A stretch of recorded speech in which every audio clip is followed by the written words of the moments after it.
So it seems BMW is actually serious about this BMW Skytop concept. They're putting it into production. We've seen it now from this article in Car Scoops. We've seen it tested down, of course, the Nürburgring. Where else? If it's a German performance car, they always test it there. And as you know, every single car manufacturer tests their cars there. We have some new spy photos here, and it looks honestly exactly the same as the concept, which is not a bad thing at all. And the thing is, I think this could probably hope. You know what I hope this is? I hope this is the turning point for BMW when it comes to their designs, because most people would agree that last couple of years BMW's design has not been the best. It's been all over the place. I've made a ton of videos on BMW's design language these days, so I'm not going to go in too much detail. The bottom line is that they need to step up their design games if they want to bring back that old golden era of BMW that I personally love so much from about 1998 to 2004. And I think this could honestly be a step in that direction. The only thing about this car, though, is they say they're only going to build 50 of them, and they're going to charge $500,000 for this thing. That's where it gets a little tricky for me. It's based on the M8. Is it worth $500,000? I'm not entirely sure. I'm going to show you in Photoshop the comparison between the spy photos that we have here and the concept that was shown in, I do believe, 2024 or 2023. Before we do that, let's have a look at this article from Car Scoops with these new images that we have of the Skytop. BMW turns shark nose concept into a $500,000 production car. It's inspired by the old 507, which was also the inspiration for the Z8. And if I compare this to the Z8, I could probably buy two Z8s for the price of one of these Skytops. And that's probably what I would do as well if I had $500,000 to spend on a BMW. This looks good, but the Z8 is just on, come on, it's on another level when it comes to elegance and classy 60s 507 styling in a modern interpretation. This looks great. I mean, compare this to the other BMWs that's on sale today, and this is way up there when it comes to design. So it will be limited to only 50 units. BMW's coach-built Skytop Roadster is putting in some test miles at Germany's Nürburgring. The two-seater is based on the M8 and features the same 617 horsepower, 4.4-liter twin-turbo V8 and all-wheel drive. I would maybe want to have this be rear-wheel drive because it's such an exclusive vehicle. You know, luxury, big convertible like this. I want to have it be rear-wheel drive, but this comes with all-wheel drive. You only have 50 cars built, $500,000 price point, which makes it BMW's priciest car. Two-seated convertible will be sold through the total production number. 50 will be sold. Even the total production number will be higher because we have all these prototypes that we have in these photos right here. So it's 3 times the price of the BMW XM, which, if I'm honest, the XM and the pricing for the XM, $140,000 for the XM. I had it for a week. I reviewed it for a week. I drove it around. To me, personally, I would not spend $140,000 on a BMW XM. It just does not make sense to me. I don't know who that car is for. It's an SUV. It's a very harsh ride, so it doesn't feel like an off-roader, and it sits too high to be a proper sports car. So I don't know who the XM was built for, and that shows in the sales numbers as well. It's not selling well. They're offering serious discounts on the XM now just to move them from the lots. The only thing BMW's trademark swirly camouflage wrap prevents us from seeing here is the color of the paintwork at the front, because all of the trim and details are plainly visible here in these camo pictures, confirming that the production Skytop looks identical to last year's Lake Como car. And man, that Villa d'Este Lake Como car show, it's a fantastic place to be. I went in 2009 when I was in Italy. I went to that car show, and it's right by Lake Como. You have all the sophisticated cars, brands, and concepts showing up. There was a great time. So it's inspired by the classic 507 Roadster. A razor-thin LED headlights are in place. But thankfully, if we look closely here, which we're going to do in Photoshop, you can see that we don't have bumper headlights, which is great to see because we have it in the 7 Series. The XM has bumper headlights. But not here, even though the headlights are razor thin here, similar to what we have in Genesis cars.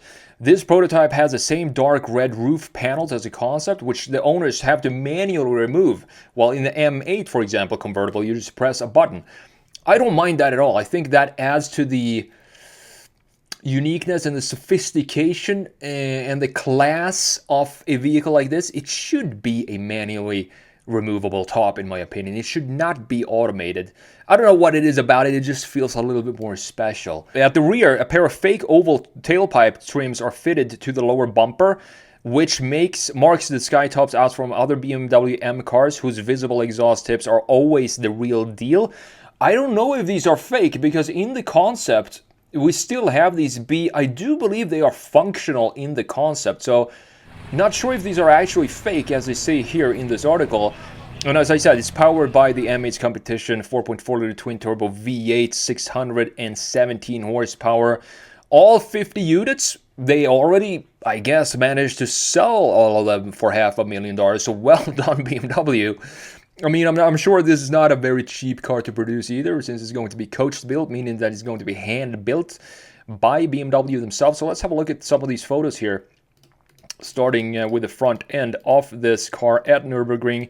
And they're not trying to hide anything here. You can clearly see the graphics, what's going on here, and I absolutely love what's going on here. I think it looks so much better than any other BMW on sale today, and as I said, I hope this is the direction BMW is going to take all other cars moving forward. We have the kidneys, the headlights in the same line. We don't have any sort of weird bumper headlights going on here. The wheels, in my opinion, look great as well. Very classy looking wheels, and the rear end with these two chamfers here cut in by the very thin LEDs look very, very cool, and also has a clear identity of BMW. Also like the spine that goes along the rear end here. You can see that it has sort of a spine in the back here that dips into the tailgate. Looking beautiful. I don't have any pictures of the interior, but since it's based on the M8, you know what that means. That this is going back in time. It's not going to be a worse interior than the interiors we have in the newer cars. Instead, it's going to be a lot better, because it's based on the, I do believe, the iDrive 7.5, or maybe it's the iDrive 8. So in case you missed it, my 11-hour online class in design sketching is now only $47. If you have any desire to pick up the skill of sketching products using simple tools such as a big pen and cheap print paper, this is something you want to check out. Over the years, I've taught thousands of students from all around the world how to sketch cars and products, and most of them have seen amazing results from my classes. Analog Designer Pro Pack is the full bundle of all my classes I've released over the years, and it's yours for just $47. Check out everything that's included and see what my students have to say in the link in the description, or simply visit analogdesignerpropack.com. With that said, let's jump into Photoshop here and let's have a look at what's going on with the Skytop concept, and then have a look at the production version that we've seen tested around the ring and see what changes. Do you see any changes for this production version? I think everything looks exactly, even the wheels, it's the exact same wheels that we have in the concept coming back here in the production version. You can see that the wheel design is exactly the same. We have the same styling up top with these headlights going in line with what we have in the grille. And one detail I love here, I mean, the thing I like about this design compared to current BMWs is the line flow. Because now when you look at current BMWs, they don't have any connection to what's going on in the front. The grille kidneys have no connection to what's going on in the lower section or the headlights. But here, first of all, we have one single line here, or curvature in this case, up top here, where everything underneath it, where you have the key graphics, of course.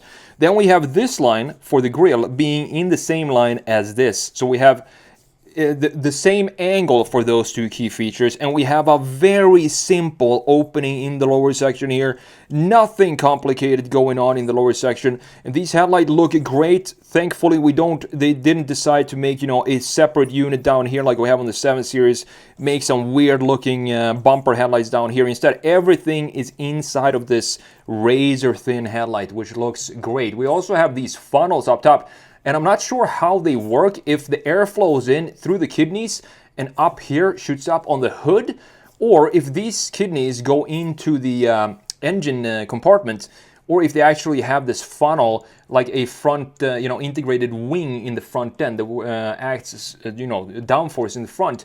It looks to have the same sort of funnels in the production version. So everything here looks to be identical to what we have in the production version. Of course, we do have a number license plate holder in the front. That is pretty much the only thing that I can see that is different, because we still have the beautiful headlights here. We still have the same angle for this area into the key graphics in the lower section. Looking at the side view, very beautiful design. But again, this to me doesn't, I don't know, it just doesn't feel as special as the Z8. The Z8 I can see being actually a $500,000 car because of the design. This looks a little bit too much like the M8, even though it's way dialed down when it comes to the styling. We have beautiful lines here. This swooping line in the lower section, I love it, because what this does, it creates this chamfer right here in the rear end, and it also continues into this corner of the front end design. So beautiful line flow, something that's been missing in BMWs the last 5 or 6 years or so. I do like this Targa opening that we have here as well, sort of a Hofmeister kink, I guess you could call this thing. And we have these winglets in the back as well, in addition to this lower section. This is the only piece that I would like to redesign. I don't think this is dynamic enough. It doesn't have a movement to it. I'm talking about this chamfer down here. So what I would like to do here is simply do something like this, to have it go from thin in the front to more wider in the back, and have a very, very thin front end right here in this area, so that it slopes downwards. But now, as you can see, we have it be a little bit more static than that, which still looks good, but not as good as having it be a little bit more forward angle for that. And looking at the production version here, again, I don't see any sort of differences between these. You see that we do have the Targa top mounted on top here, and this beautiful chamfer in the back sends this design off in a very, very nice way. And we have the exact same wheels as we have on the concept as well. I do think everything is actually just the same. I think they just took the concept and hand built it and called it a production version. And that there's nothing wrong with that, because looking at this specifically from this view right here, this is probably my favorite view of this. And in the concept, these exhaust pipes, this is what I was saying in the article, these were actually functional.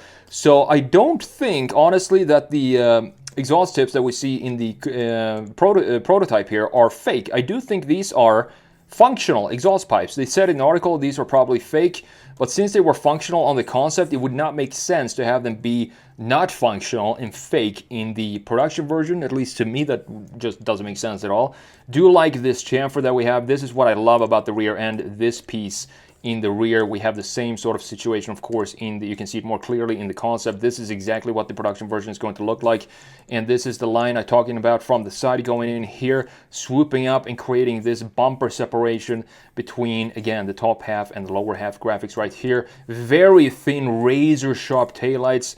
Just a beautiful design that is going, I just visualize this design language morphing into the rest of the lineup of BMW. One thing that, again, I wish they could do in addition to this new design language that we have is just go back to the iDrive 7 BMW. Please just make it beautiful like this again, with all these buttons that we have down here for the climate settings. I miss these buttons in the lower section. I miss this integration of the gauge cluster up top. We still have a digital gauge cluster, which is totally fine. It's fully customizable. You can do whatever you want with it, but just separate this piece from the infotainment screen, where you have all this redundant entertainment that nobody cares about if you're sitting in a performance BMW. What you care about is your speed, what gear you're in, the rev counter, the tachometer, and all of that is included in the gauge cluster. So this needs to be separated from all the nonsense that goes on in the infotainment screen. We can still have it here, of course, but this is just a side piece. We don't necessarily need it when we're driving these cars, these M cars and these performance BMWs. And we have this nice waterfall design here as well for the interior. I'm not sure what the ratio is of people who prefer the new iDrive 9 or 10 or the new iDrive Pano, which you're going to have in the new Neue Klasse. Who prefers those interiors over these ones, the iDrive 7? If you prefer those, I would like to know exactly why, because in my opinion, the new interiors, they are not as safe as the old ones, they don't look as good, and they don't feel as cozy and as driver oriented as these old interiors did for BMW. So very exciting to see that they're actually putting this into production. And we're going to have to wait and see if they're actually going to take this car and apply some of these design features that we have here. This cleanliness, this clean front end of the BMW design, the face, the confident face that I've been missing since the E39 M5, and put that into the rest of the lineup. We're going to just have to wait and see specifically what the new Neue Klasse production cars are going to look like.